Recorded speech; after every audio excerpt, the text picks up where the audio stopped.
All right, look at all of that. So the head is completely disassembled, and those don't look like OEM cams. So let's talk about that.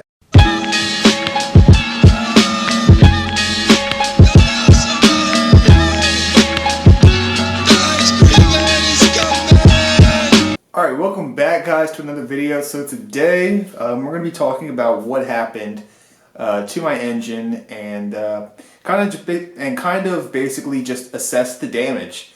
So this engine right here next to me was taken out of the car because I wanted to clean up my engine bay and take out my ABS, my power steering, all of the stuff that I really didn't have any use for because it wasn't working or leaking. I decided to take the engine out so that way I could spray the bay and make everything look really nice for the 2019-2020 season. And then I was talked into buying some Skunk 2 Stage 1 cams, which I did on Black Friday. And I was like, you know what, fine, let's just replace the cams. I don't really want to touch the valve train because having to lap valves is not fun at all, and I really didn't feel like paying for somebody to do that for me.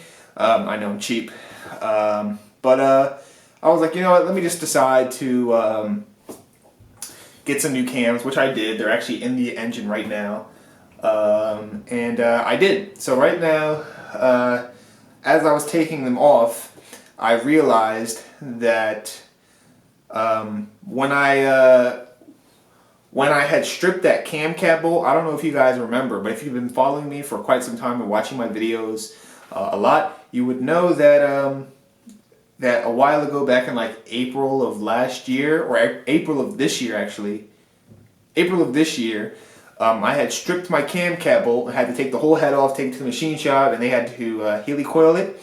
But when I did that, when I assembled everything back onto the engine, I put the cam caps in backwards, and that is not good. That was a rookie mistake. I didn't realize how detrimental that could be to an engine.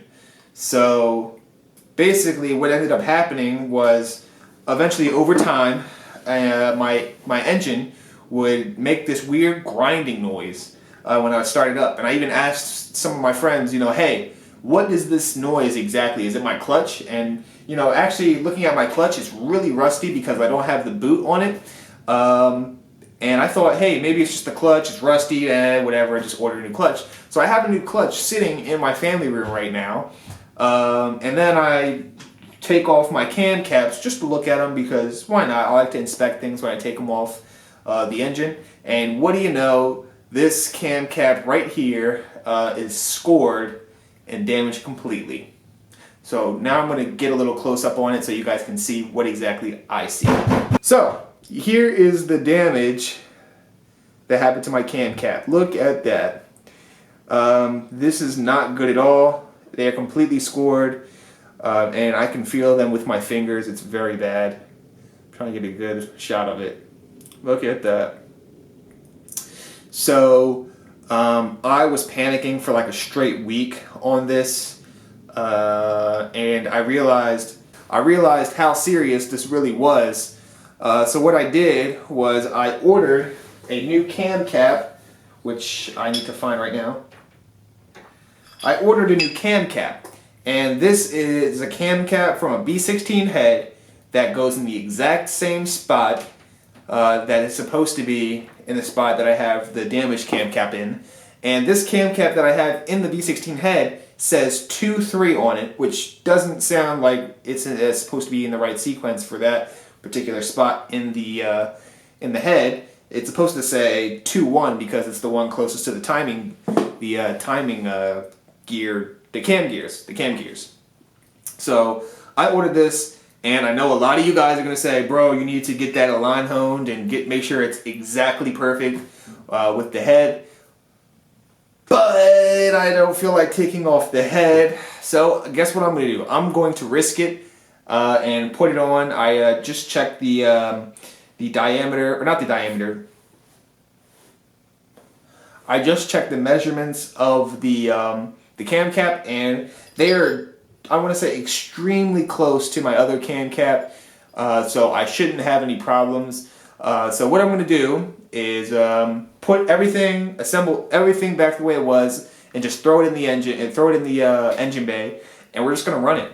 And I mean, worst come to worst, my cams either seize or I drop a valve, whatever. But at the end of the day, you know, I'm probably just going to go a different route and J swap it or K swap it. So that's that. If this thing takes a dump because of this cam cap, I'm just going to go K or J, one of the two. That's all I got to say. So enough of me talking for 5 minutes. Let's assemble this thing back together because I want to drive this car again. Alright, so I assembled everything back together now. Now it's not tight. I just basically kind of hand tightened everything. But in there are Skunk 2 Tuner 1 camshafts. And the reason why I got these were mainly because I don't want to get too big of a cam and, you know, have to do some internal work because my head gasket and my piston to deck clearance is a little skewy, and I really don't like messing with all that. So I basically got like a little bit bigger than the Type R cam, and I have both of them, and I got them, like I said, on Black Friday. So it was a crazy good deal, and that was really all I have to say about that. If you also notice, I have brand new bolts all up top for, you know, the whole cam cap story. So I just got these. I just got the 4 valve cover bolts because my old ones were kind of old, and ever since I snapped that bolt, I had to buy all brand new bolts. So that's why they all look clean and shiny and not, well, you know, black and burnt. So yeah, all brand new. Everything's hand tightened down. Now the only thing that's left to do is put on the cam gears, which I have right here. These are Skunk 2 cam gears that I got along with it because apparently you're supposed to run, you know, cam gears with them. So I figured, hey, Skunk 2 makes cam gears, might as well get these too. And since I took these cams off without taking off the cam gear right here, I had to go and get some more Woodruff keys. So I got some Woodruff keys. I'm going to slide them into the cams over there. I also got the seals. Everything's in already. I just basically got Fel-Pro because I had Fel-Pro on previously and they really don't leak too bad. So it's not the end of the world. Just get that. Clean it up a little bit. Maybe add some more RTV. And I'm going to put on the cam gears now and see what they look like. Bam, so just like that, I got the new, or actually my old cam gear bolts, and everything's in TDC. Luckily it was a lot easier this time putting it in. And the cam gear locker is in, so that way when it comes time to torque these down, they're not going to move. So I'm going to go ahead and torque all of this and the cam gear bolts. That way we can start to work on the intake manifold, and before we actually even touch the intake manifold, we're going to rotate this setup. I want to say probably about 50 to 100 times just to see if we see any binds or any seizing somewhere in the cams. Because if there is seizing, I obviously am going to have to take the head off and get this align honed because it's not going to work. And I'd rather just take the head off than have something terrible happen on a track day or on the street. So here we go. All right, the timing belt's on, the tensioner's tight.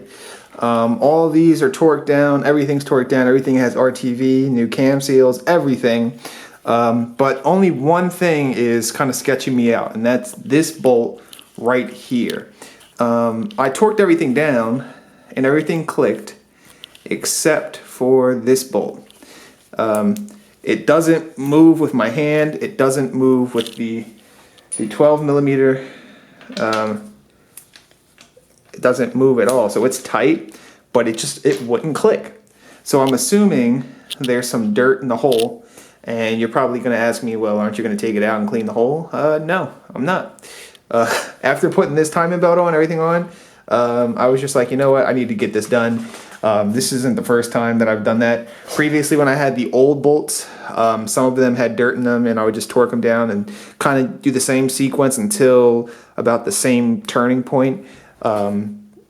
So that's just what I did. And same thing goes for the 8 foot-pound ones, or actually the 7.2 foot-pound ones.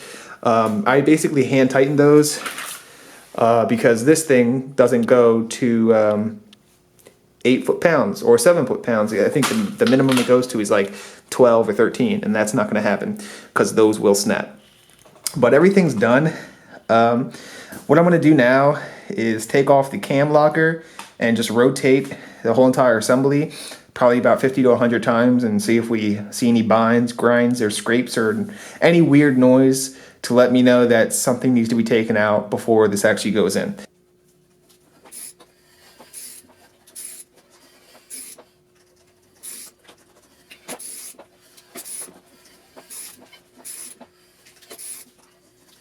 I probably should have got the this part was easier. I'm not Alright, after spinning it for who knows how long, I would say everything checks out. I'd say. It could be, you know, something could be wrong, but I guess we're just going to have to find out when we start this thing.